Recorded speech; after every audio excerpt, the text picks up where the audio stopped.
Hey, what's up guys, welcome back to Alan Gadgets. I'll be visiting again to Yamanashi, Japan in a few weeks time, and I'll be climbing Mount Fuji and visiting the 5 lakes. While talking about this with a friend, he mentioned that he wasn't able to fly above 2 of the lakes, mainly the famous Kawaguchiko and the Yamanakako. And I want to address this issue whether you can or cannot fly around the lakes. You cannot fly in certain areas, but generally the lakes are open to recreational pilot without having to ask for permission from authority. In today's video, I'm going to address 3 things. First of all is the official drone map that you can use to determine whether it's a no-fly zone or not. Secondly is where you can actually fly, and third is whether you can fly above the lakes of Mount Fuji.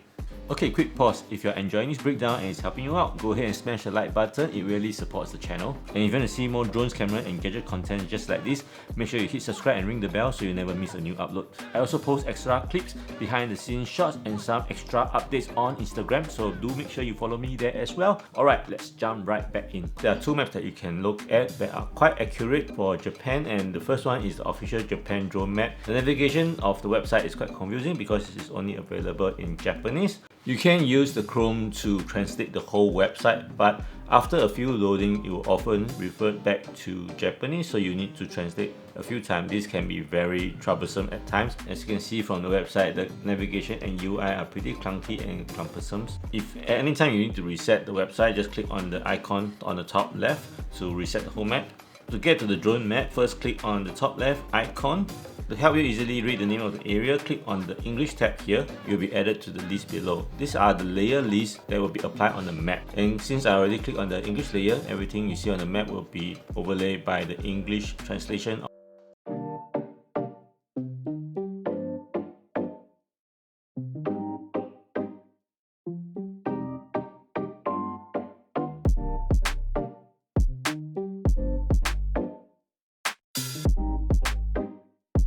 And you will see 2 colors coming up, the red area and the yellow area. Basically, both colors are no-fly zones. As you can see that all the 5 lakes are actually not within those areas, meaning that in general, for recreational flight, you are allowed to fly in those areas.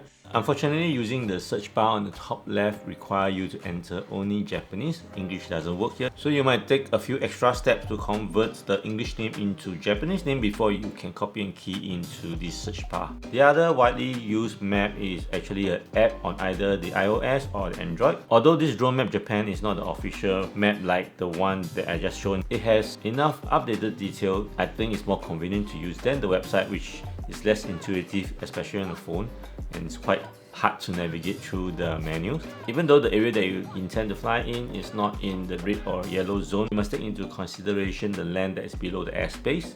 You're basically not allowed to fly in areas like shrine, temple, private lands, sensitive areas, public parks. So these are the areas that you're not supposed to fly unless they allow it explicitly. You can ask the caretaker or the owner of the premises whether you're allowed to fly in this area. If you have permission from them, then you can go ahead and fly. So those are the things that you need to clear on top of the drone map itself. Now coming back to the 5 lakes. 3 of the lakes are quite secluded on the west. Those basically have some small park, mainly camping site, not as densely populated area. But for the other 2 more prominent and more popular lakes like the Yamanakako and Kawaguchiko, those are densely populated area, and they have a lot of public car park and public parks around the area along the lakes. And since it's so populated with tourists and residents, you are required to take off away from them at least 30 meters and stay away from any crowd, any boats in the water, any